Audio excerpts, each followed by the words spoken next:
Black people can't afford to indulge rich white people's need to endlessly flagellate themselves. They just want prices to go down and good jobs and the police when you call them.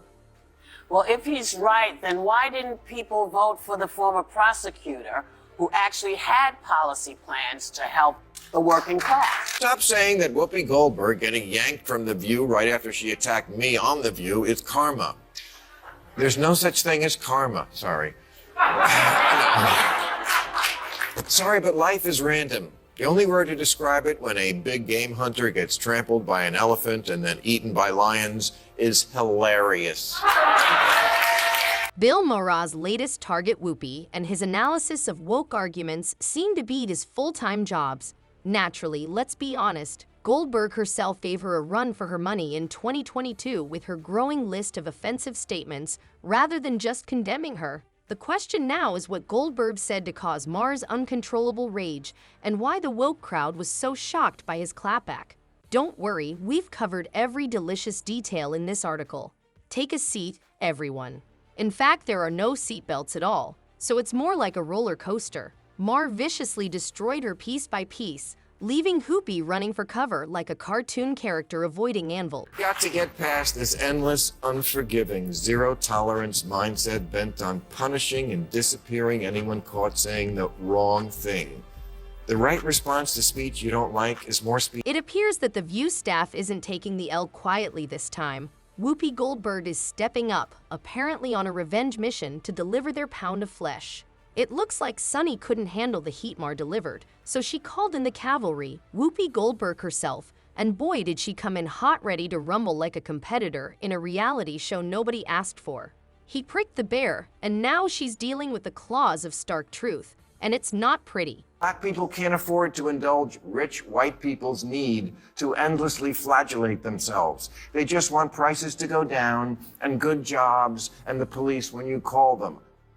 Well, if he's right, then why didn't people vote for the former prosecutor who actually had policy plans to help the working class? Whoopi Goldberg reads the woke playbook as if it were her Bible, makes a straw man, and launches an offensive when your argument is collapsing faster than the Titanic. Black Americans want better jobs, a stronger economy, and reasonable policing, and Bill Maher was making that very clear, isn't it? Then she begins discussing electing a former prosecutor with goals for the working class. But of course not, since there is none. She seems to be playing blindfolded darts and hoping that something will stick, but don't give away anything. Down statues of Lincoln and get rid of the police.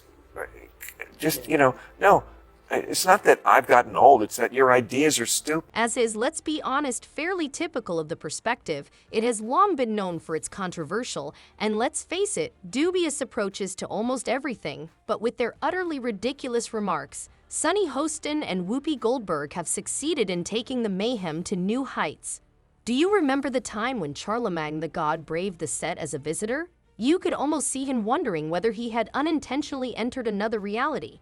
Bill Maher didn't hold back when he called out Whoopi's thoughts as probably ridiculous. The show has essentially become the political talk show equivalent of a train accident, which is uncomfortable to watch but hard to ignore. Criticism is valid because, Democrats stand on this moral high ground all the time, and, they act so self-righteous. The reality is he didn't have to say anything in regards to, whether or not, his son wanted to be pardoned. He could have said, hey, man, I'm not focused on that. Following is the backstory. When your own son gets away with it, you mean to talk about family values? President Joe Biden, who has made it clear that no one is above the law, recently pardoned his son Hunter Biden after he was found guilty of corruption and other related crimes. This move has received a lot of criticism.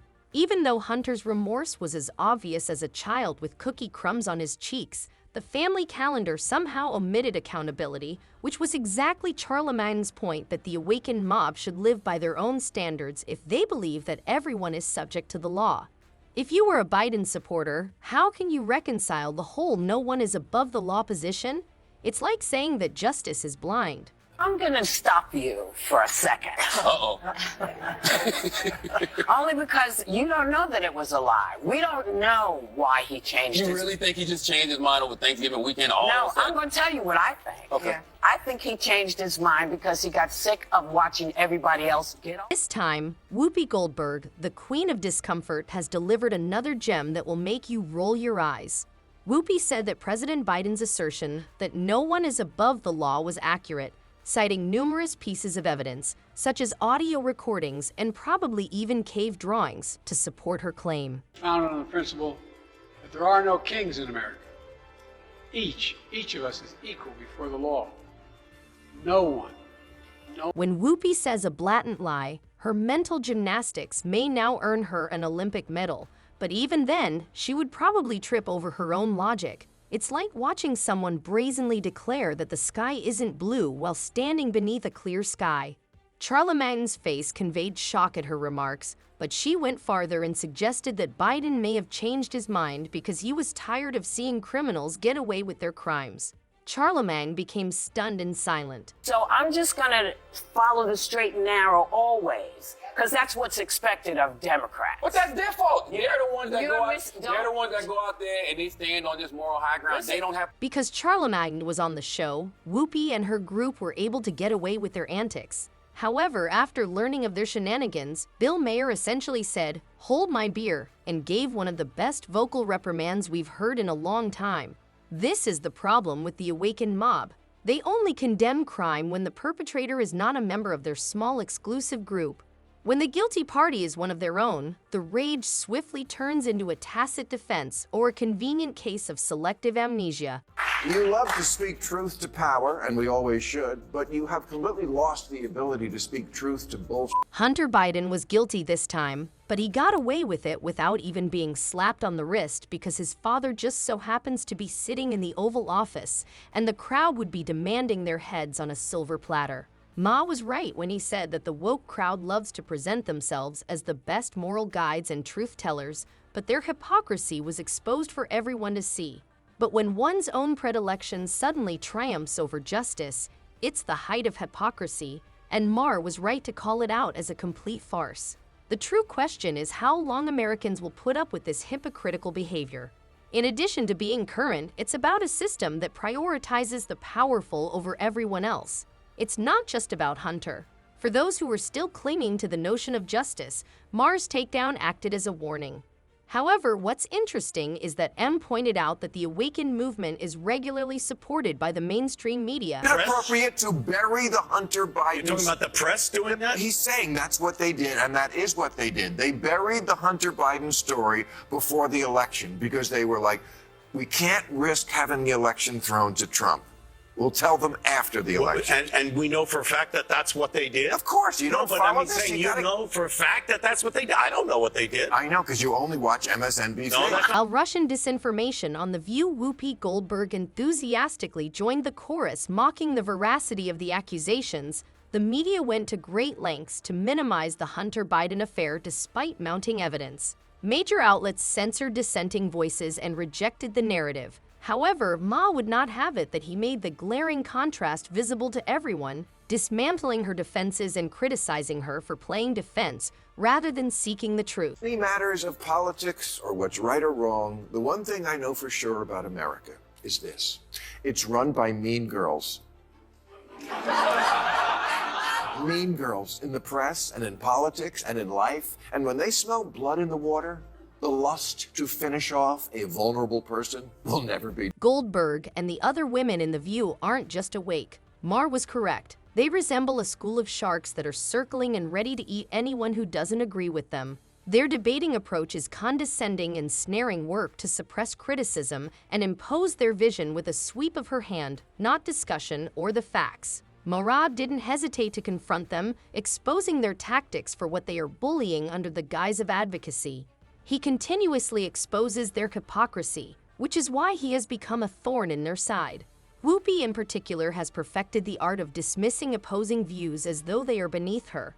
For viewers tired of one-sided stories, Maher's takedowns provide a welcome diversion from the monotonous debates that dominate the room. Democrats run for office as if the voters don't live here.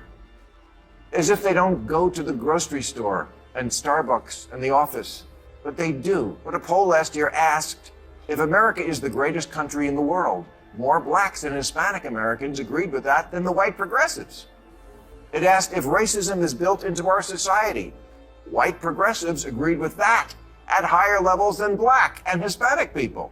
It asked if government should increase border security. Same result. Hispanic Americans are less okay with illegal immigration than whitey.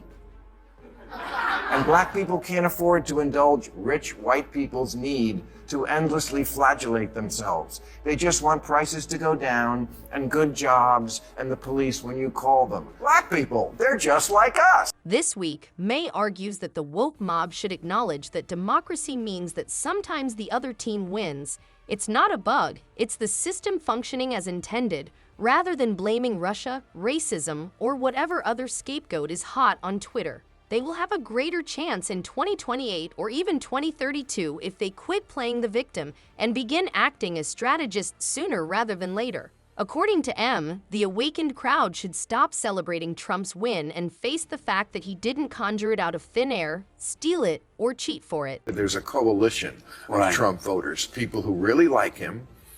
They certainly are those. And then there's people who don't necessarily like him that much, but they still think he's less crazy than stuff that strikes them as aggressively anti-common. Not all Trump supporters are swearing loyalty to golden statues or hosting MAGA rallies in their backyards because they were fed up with the Democrats' sanctimonious speeches and the awakened mob's growing anti-common sense agenda. Let's face it, you will lose some voters if you support biological men dominating women's sports or hold demonstrations that seem suspiciously sympathetic to extremist groups. Bill Maher is right on point once again. Voters didn't choose Trump because they enjoyed his tweets or his tanning bed glow, but rather because it was like hearing a self-righteous vegan sermon at a barbecue. Maybe if the left wants to succeed, they should stop adopting all the extreme ideas from the activist playbook and instead focus on what the typical American can actually comprehend. Stop saying that Whoopi Goldberg getting yanked from The View right after she attacked me on The View is karma. There's no such thing as karma. Sorry. Sorry, but life is random. The only word to describe it when a big game hunter gets trampled by an elephant and then eaten by lions is hilarious. In addition to being the final nail in Whoopi Goldberg's coffin, Bill Maher essentially created the entire thing while laughing at its absurdity. The woke mob's self-appointed high priestess, Whoopi, decided to attack Ma for having the gall to think for herself, which was a grave mistake. It's hilarious gold indeed. What did Ma say about Bill in his prime? He was sharp, unapologetic, and heartbreakingly funny. He pointed out how ridiculous it was that a co-host on The View, a show that presents itself as a forum for a variety of opinions, would condemn him for having a viewpoint that she didn't share. Isn't that a little rich? These same people who are constantly promoting tolerance seem to think that the phrase exclusively refers to their own viewpoints. Maher wasn't having it as usual, so he exposed Whoopi's and her group's hypocrisy by exposing the woke echo chamber, where anyone who questions critical thinking is abandoned in favor of blind loyalty, and the narrative is seen as a heretic. Despite her years in the industry, Whoopi continues to show that she would rather rehash talking points than engage in genuine dialogue. Their idea of discussion is about forcing their worldview on him with sneers and condescension than about having a conversation. The problem for people like Whoopi is that as more Americans become aware of this game, they are tired of having their opinions limited, feeling bad for having reasonable opinions, and being painted as villains for just questioning the dominant narrative. Maher still has resonance because he says what a lot of people are thinking but are afraid to say. The takedown was not only humorous but also a much-needed reality check for those who still think that the viewpoint is about free discourse rather than ideological policing. Maher's use of razor-sharp sarcasm and hard-cold logic was like watching Picasso paint as he dismantled their feeble arguments. The episode for today has now finished, but trust me, Maher will keep exposing the hypocrisy of the woke population. If you enjoy this analysis, please remember to like, share, and subscribe so you don't miss any updates. You won't want to miss what happens next, so don't forget to hit that notification. Value your time and look forward to seeing you at the next one. Bill Maher destroys the wokeness, leaving the audience astonished on live air. Following Bill Maher's destruction of wokeness on live television, Whoopi Goldberg and The View completely collapsed while trying to recover. In this explosive section, Ma reveals double standards, tears apart woke hypocrisy, and stuns Whoopi with harsh, uncompromising realities. How did the so-called defenders of tolerance react when Maher's brutal truth bombs caught them off guard? From Whoopi's poorly executed clapbacks to the panel's frantic damage management, this takedown was unforgettably chaotic. I was right to call them out. Watch it now and make your own judgment. Don't forget to like, comment, and subscribe for more brutal video.